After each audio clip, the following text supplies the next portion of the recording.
दोस्तों नमस्कार। इस वीडियो में हम लोग के वेंकटप्पा जी के बारे में बात करने जा रहे हैं। के वेंकटप्पा बंगाल शैली के एक प्रसिद्ध कलाकार हैं।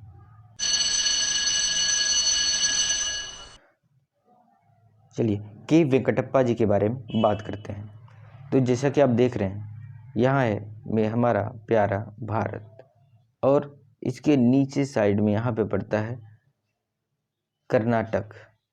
और कर्नाटक के मैसूर में इनका जन्म हुआ था। कर्नाटक के मैसूर में इनका जन्म 1887 ईस्वी को हुआ था और इनकी मृत्यु 1964 ईस्वी में हुई थी।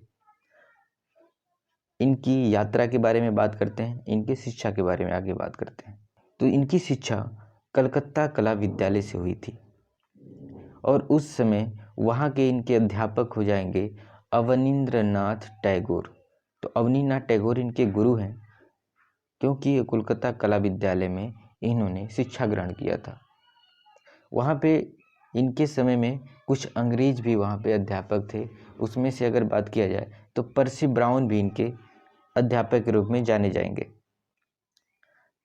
और जब इन्होंने शिक्षा ग्रहण कर ली, इनकी शिक्षा पूरी हो गई, तो इसके बाद ये बंगाल शैली के प्रचार हेतु कह लीजिए या शिक्षण कार्य के लिए ये मैसूर कला विद्यालय में गए।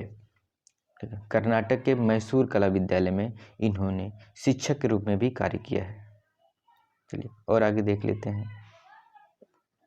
इनके बारे में तथ्य है कि ये जिस वंश परंपरा से आते हैं इनके वंशज मैसूर दरबार के एक दरबारी चित्रकार हुआ करते थे पहले, और उनके कुछ लक्षण इनके अंदर भी आए थे। हाथी दांत पर लघु चित्रों की रचना हेतु भी इन्हें जाना जाता है। साथ ही स्वर्ण पत्रों पर अलंकरण के लिए भी इन्हें जाना जाता है। स्वर्ण पत्रों पर अलंकरण के लिए भी इन्हें जाना जाता है। और इन्हीं सब कारणों से इन्हें मैसूर का मंसूर या बंगाल शैली का मंसूर भी कहा जाता है। इन्हें मैसूर का मंसूर या बंगाल शैली का मंसूर के नाम से भी जाना जाता है। तो भाई तो पूछ दे कि मैसूर का मंसूर किसे बोला जाता है, तो यही है के वेंकटप्पा जी। इन्हें ही मैसूर का मंसूर या बंगाल का मंसूर भी कहा जाता है। इन्होंने 1909 से 11 के बीच असित कुमार हलदार, समरेंद्रनाथ गुप्त, नंदलाल बोस आदि के साथ मिलकर अजंता गुफा की प्रतिलिपियां भी तैयार करवाई थी। ठीक है, तो अजंता गुफा की जो प्रतिलिपियां तैयार हुई थी उनमें भी इनका सहयोग था।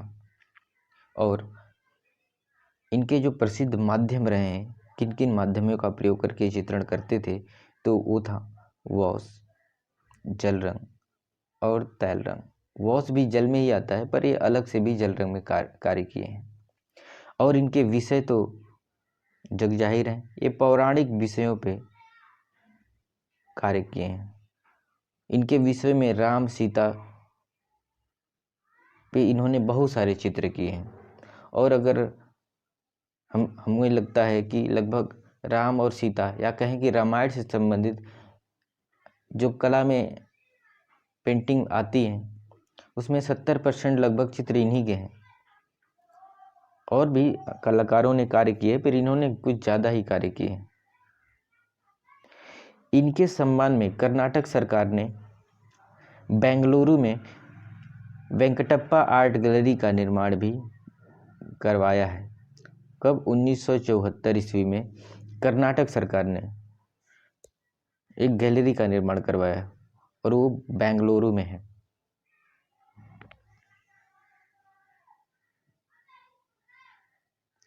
अब हम लोग बात कर लेते हैं इनकी कुछ प्रसिद्ध चित्रों के बारे में। तो इनके प्रसिद्ध चित्रों में अगर हम बात करें तो कुछ प्रसिद्ध चित्रों में राम का विवाह, राम का वनवास, सीता व स्वर्ण मृग, डेथ ऑफ मारीच, रावण जटायु युद्ध, हनुमान को मुद्रिका देते राम, लंका तक पुल का निर्माण, the burning Lanka, the return of Ram, Shiv का तांडव, अर्धनारीश्वर, महाशिवरात्रि, टीपू सुल्तान, बुद्ध और शिष्य, शिक्षक के रूप में बुद्ध आदि इनके कुछ प्रसिद्ध चित्र हैं।